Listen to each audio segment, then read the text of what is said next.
교독으로 봉독합니다. 그 후에 내가 내 영을 만민에게 부어주리니 너희 자녀들이 장래일을 말할 것이며 너희 늙은이는 꿈을 꾸며 너희 젊은이는 이상을 볼 것이며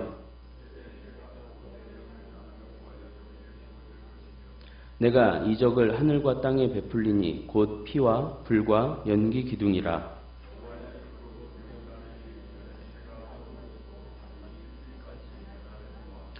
누구든지 여호와 이름을 부르는 자는 구원을 얻으리니 이는 나 여호와의 말대로 시온산과 예루살렘에서 피할 자가 있을 것이며 남은 자 중에 나 여호와의 부름을 받을 자가 있을 것임이니라. 아멘. 감기 때문에 목소리가 좋지 않아 죄송합니다. 그리고 정신이 없는데 더 잘 들어주셔야 돼요. 네. 요엘서의 핵심어를 하나 정한다면요, 회개입니다.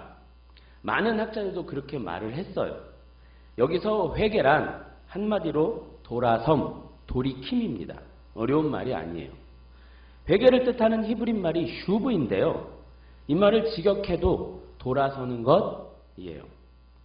그런데 이 돌아선다는 게 그냥 돌아선다는 게 아니거든요.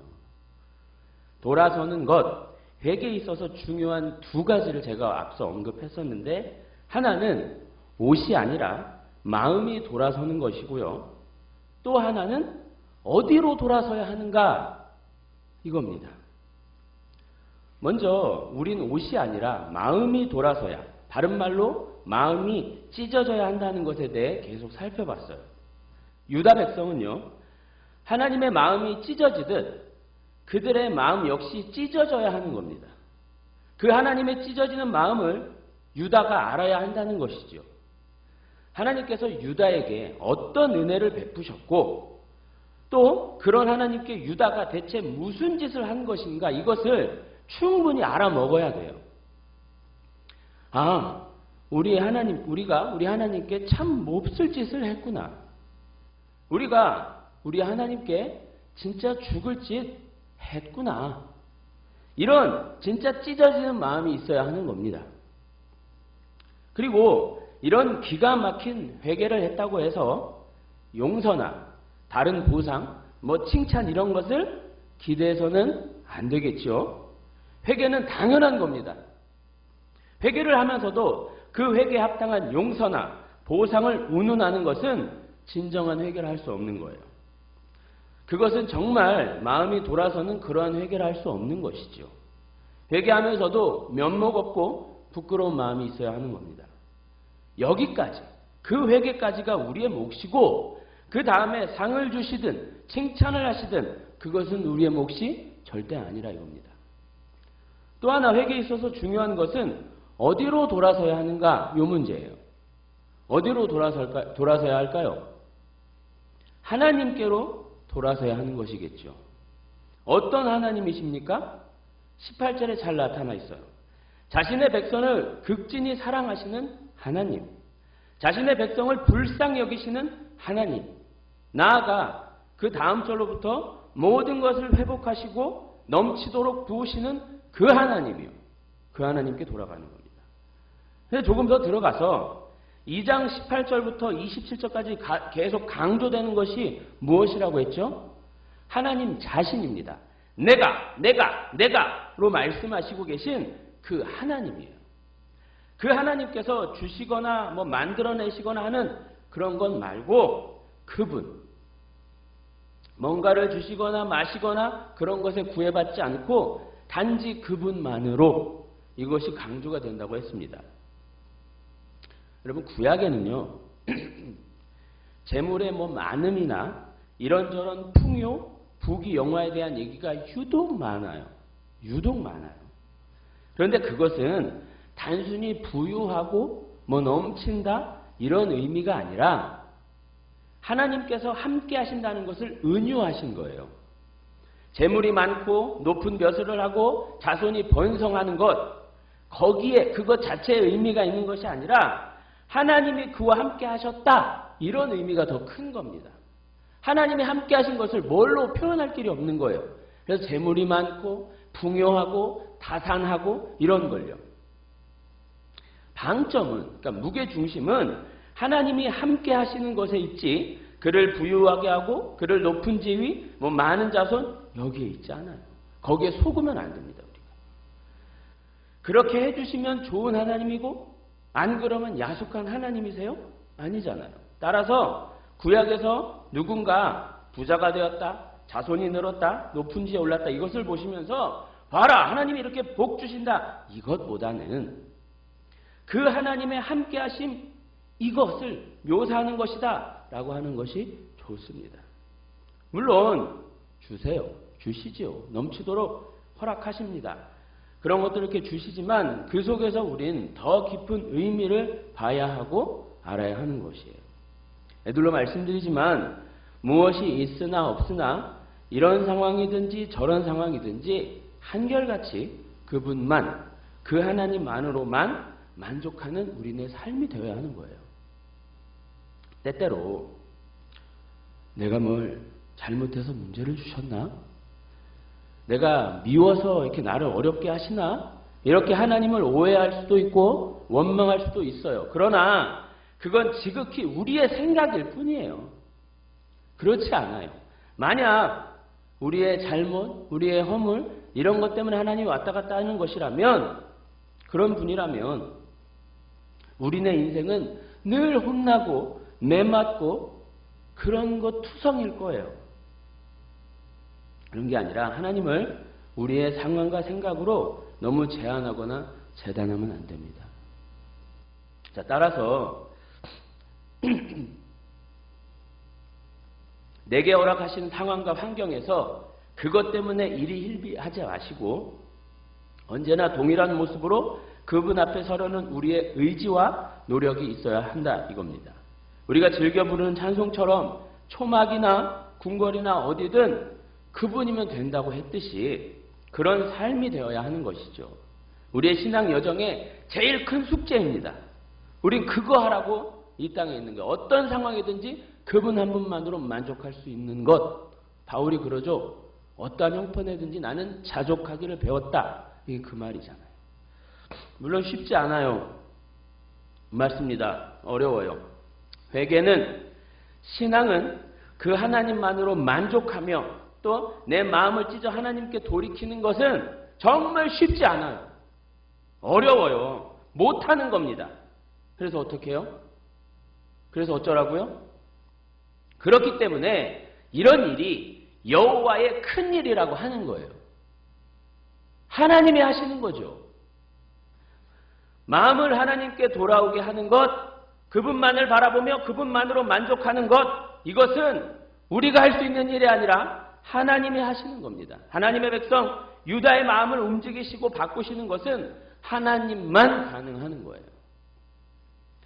26절, 27절에 내 백성이 그렇게 나를 찬송하게 될 거야. 내 백성이 내가 자기들의 하나님임을 인정하게 될 거야. 그것을 알 거야. 왜?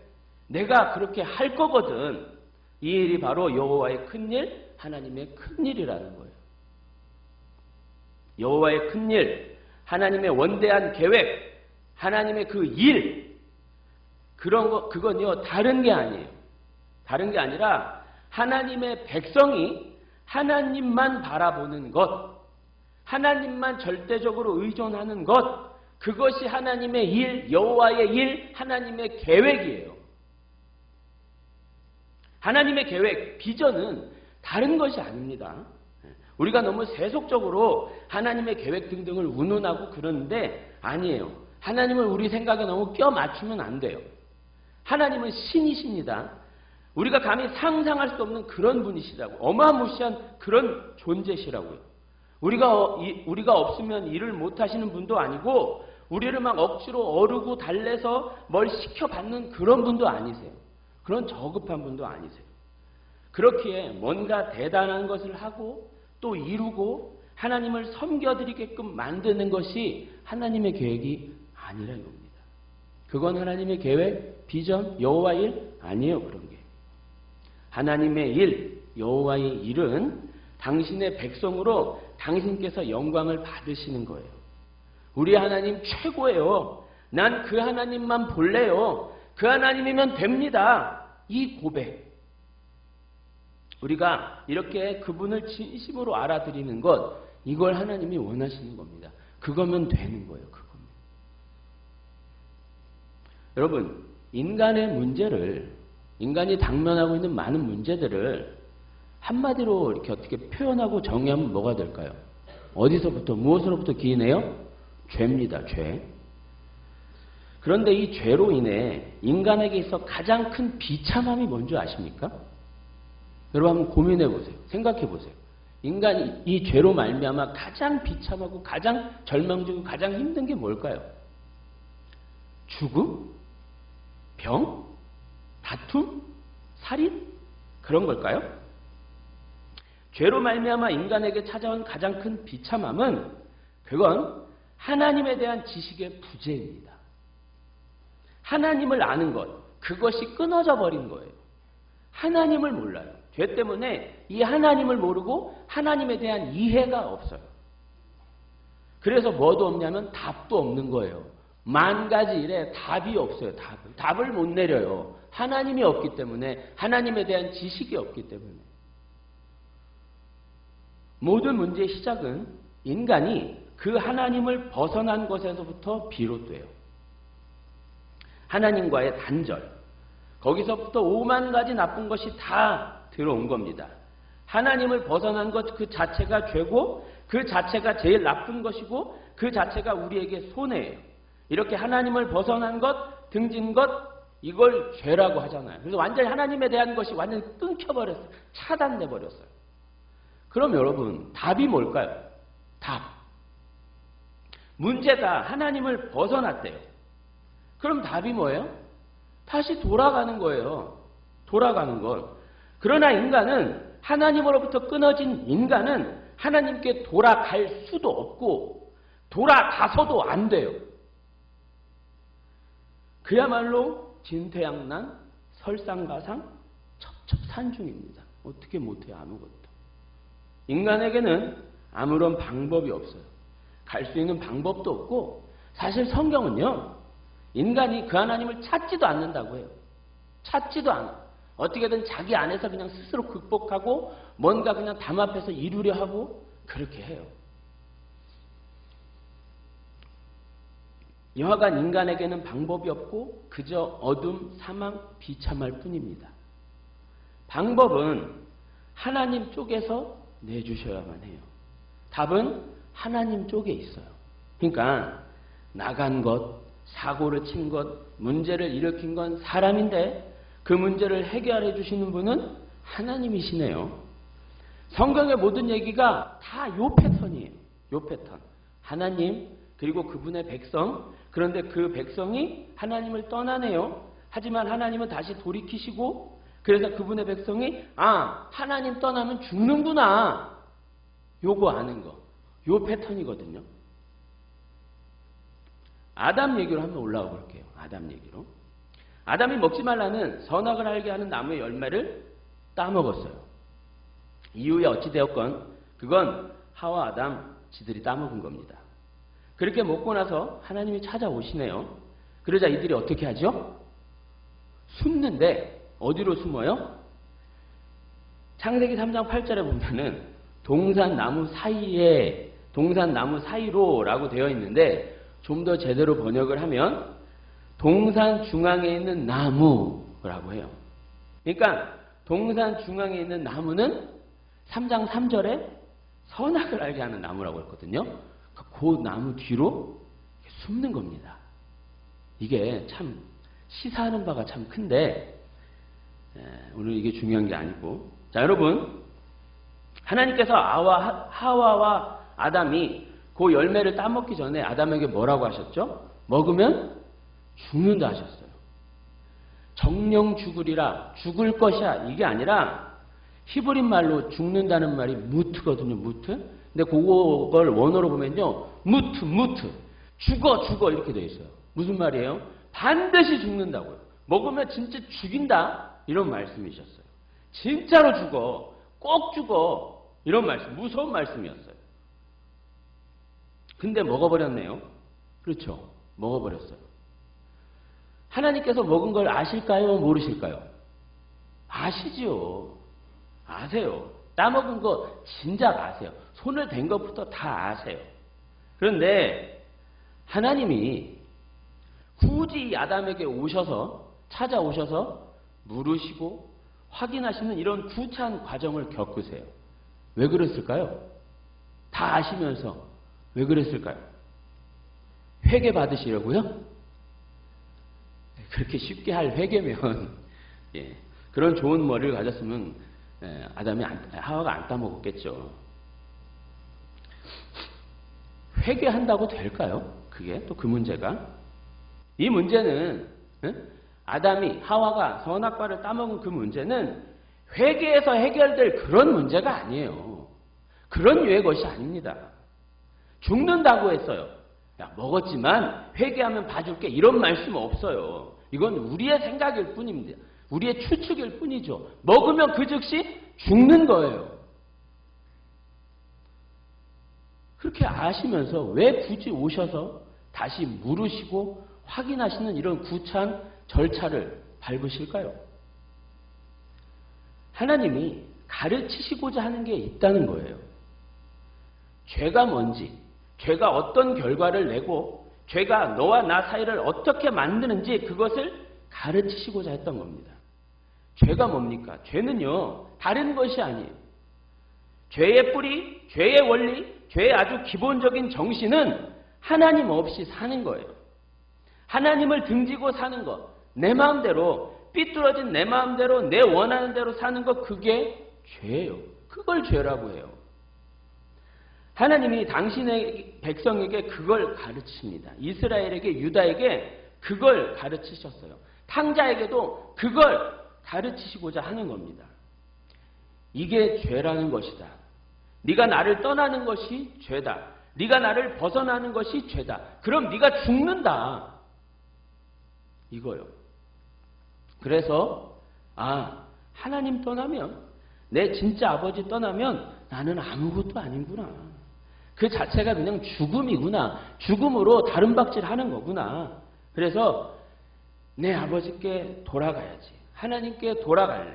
우리에게 그 하나님밖에 없어. 그 하나님이면 돼. 이렇게 가야 되는 거예요.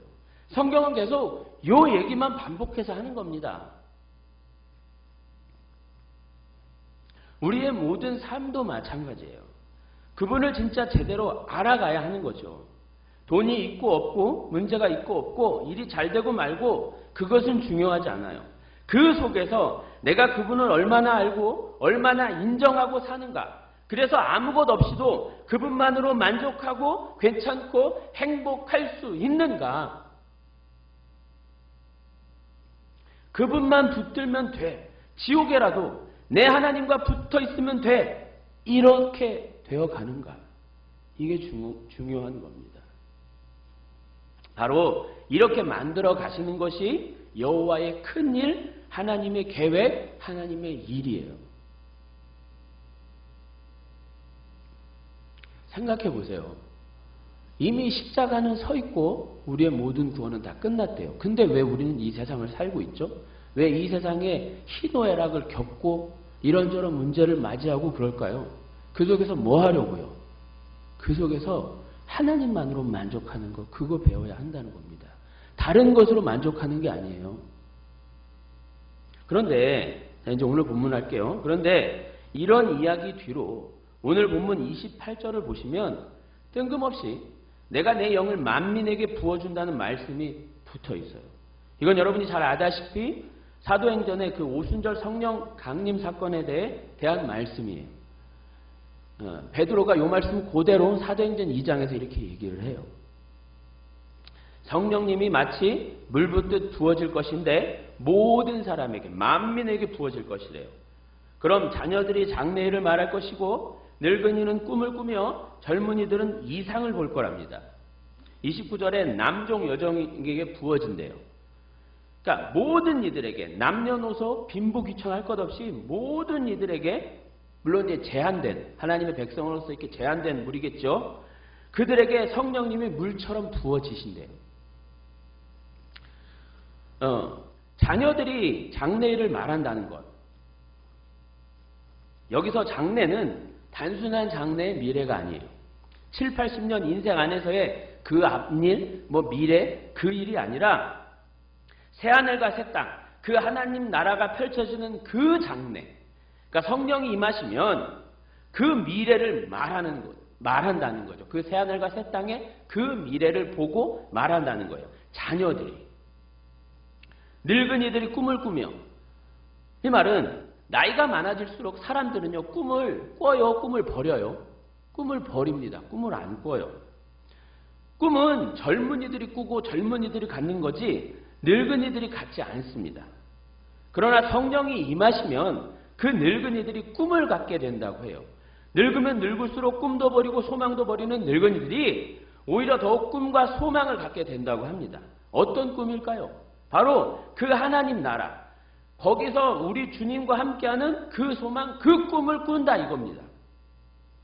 이 세상이 다 없어지고 새하늘과 새 땅이 펼쳐지는 그곳에서 내 님, 우리 하나님과 함께하는 그런 소망, 그런 꿈을 꾼다는 얘기예요. 젊은이들이 이상을 볼 것이며 여기 이상에서 이자가 다를 이자예요. 다를 이. 그러니까 다른 상을 본다는 것인데 다른 비전을 본다는 것인데 젊은이들은 꿈이 많아요. 되고 싶은 것, 하고 싶은 것, 그들의 비전이 많습니다. 그런데 모두 세상에 속한 모두 그 세상에 속한 꿈이자 비전이에요. 이 세상에서 어떻게 되고 무엇이 되며 이 세상에서 누리는 그런 꿈, 젊은이들이 꿈은 그런 꿈이라 이거죠. 그런데 성령님이 임하시면 다른 꿈을, 다른 이상을 보게 된다는 거예요. 이 세상의 것만 볼 수밖에 없던 이들이 그 하늘의 것을 보며 하나님을 소망하게 된다. 하나님 나라를 소망하게 된다. 하나님 나라를 꿈꾸며 그리게 된다. 이런 말씀이죠. 그러면서 그 뒤로 여호와의 날, 그냥 여호와의 날이 아니라 크고 두려운 여호와의 날, 그 마지막 그날입니다. 대종말, 종말의 끝, 그날. 그 날이 이르기 전에 내가 계속 여러 가지 이적을 보일 텐데 결국 누구든지 여호와의 이름을 부르는 자만 구원을 얻을 거야. 그러니까 오늘 본문 28절부터 32절은 성령 강림의 말씀과 그 후에 일어날 최종 심판, 그리고 여호와의 이름을 부르는 자만 구원을 받는 거다. 이런 얘기가 들어있는 거예요. 이런 전개입니다.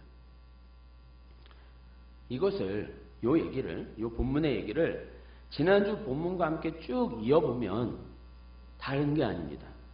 하나님의 궁극적 계획이자 회복은 단순히 유다 나라의 회복 정도가 아니라 택하신 하나님의 백성에게 아주 오래전에 거두신 무엇?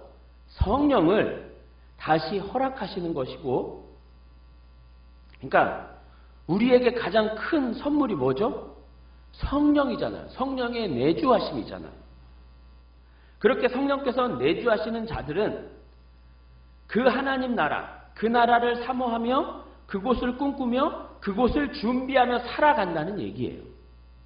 바로 그러한 자들이 어떤 자들이냐면 여호와의 이름을 부르는 자들이다 이겁니다. 여호와의 이름을 부르는 자는 또 어떤 자냐면 여호와의 부름을 먼저 받은 자, 그러니까 택한 백성, 하나님께서 먼저 불러주시고 택하신 자들, 그들이 알아먹고 알아듣고 성령님의 그 내주하심을 받아 아버지 하나님께 나아간다는 얘기예요. 그러니까 회복과 성령입니다. 회복. 우리의 궁극적 회복은 그 나가신 그 하나님이 다시 들어오는 것, 성령께서 다시 들어오는 것, 그것이 하나님의 원대한 계획이죠. 그렇게 돼야 인간이 하나님을 볼 수 있고 하나님께 돌아갈 수 있는 겁니다. 애초부터 하나님의 관심과 계획은 하나예요. 하나님의 작정은 하나입니다. 10가지, 100가지가 아니라 하나예요. 하나. 모든 건 이 하나로 귀결되기 마련입니다. 그것은 당신께서 하나님의 백성에게 거두신 성령을 다시 주시어 그들로 그 하나님만 찬송하고 경배하며 그 하나님께 온 마음을 다 바치는 것, 이것이에요. 너무 달렸네. 근데 뭐가 하나 빠졌어요. 뭐가 하나 빠졌어요. 하나님의 계획도 우리가 봤습니다. 그리고 성령님의 임재도 봤어요. 회복이 뭔지도 또 살펴봤어요. 그리고 그 하나님 나라, 새하늘 새 땅, 이것도 다 우리가 봤어요. 근데 뭐가 하나 빠졌어요. 뭐가 빠졌죠? 너무 중요한. 뭐가 빠졌죠? 여호와 하나님의 큰 일, 그 계획의 핵심과 그러니까 여호와 하나님의 그 큰 일에 대한 핵심, 그것을 이루는 핵심, 또 성령님이 우리에게 임재하시는 것의 결정적 동인, 조건, 뭐죠? 어떻게 해야 성령께서 우리 안에 오시게 되는 거죠? 예수 그리스도입니다. 그분이 없어요. 그분이 빠졌어요. 예수님이 십자가 지시고 난 다음에 부활하셨다가 제자들에게 오세요. 그리고 승천하시면서 뭐라고 하셨냐면, 승천하시면서 이렇게 뭐라고 하시냐면, 누가 온다고요? 또 다른 보혜사가 온다고 그랬어요. 그러니까 또 다른 보혜사. 그러니까 예수님 역시 뭐였어요? 보혜사예요. 근데 예수님 말고 또 다른 보혜사, 누구? 성령께서 오신다는 거죠. 그래서 성령님을 뭐라고 그러냐면 그리스도의 영, 예수의 영 이러시잖아요. 그러니까 성령, 예수의 영, 그리스도의 영 다 같은 의미예요. 다 같은 말입니다.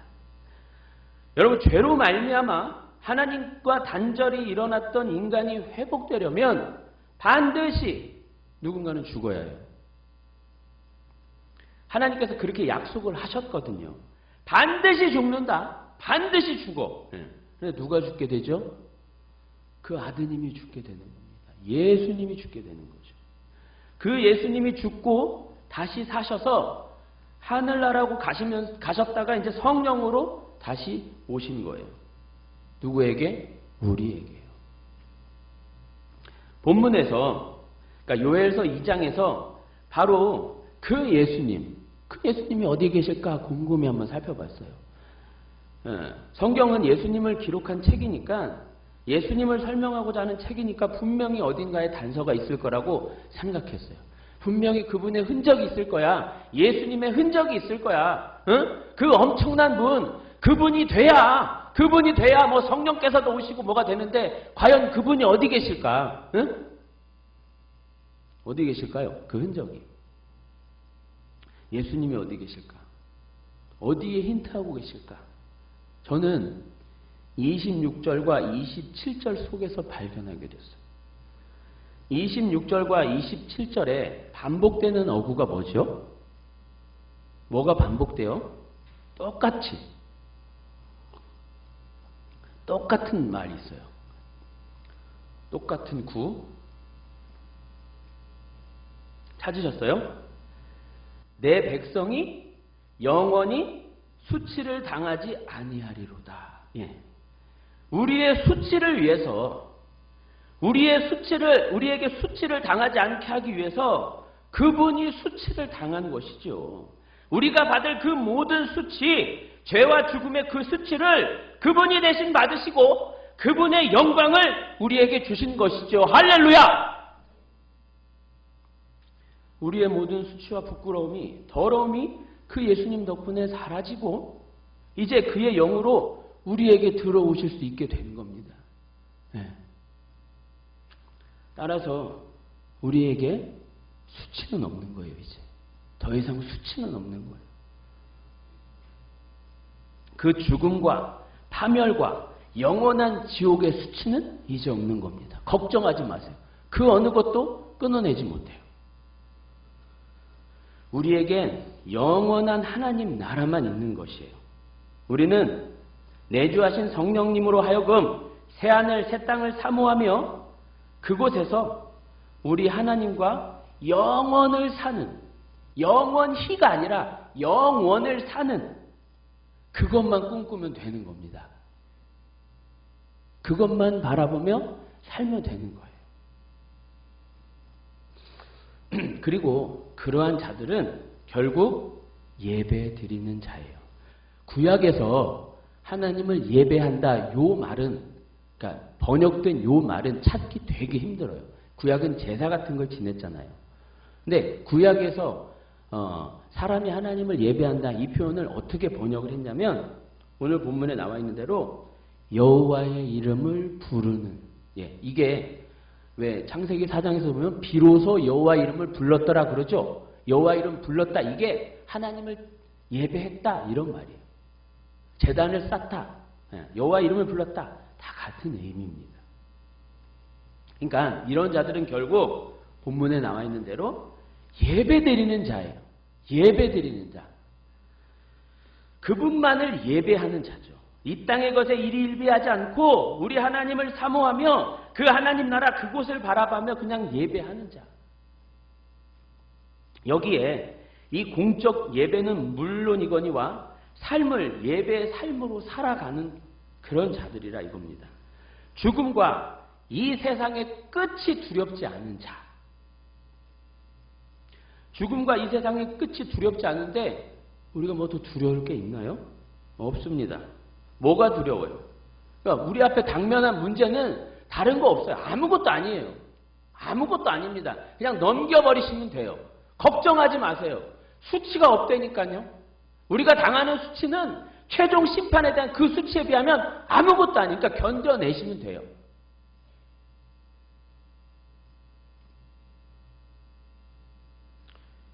우리에게는 아무것도 문제가 될 수 없고 아무것도 두려울 게 없는 겁니다.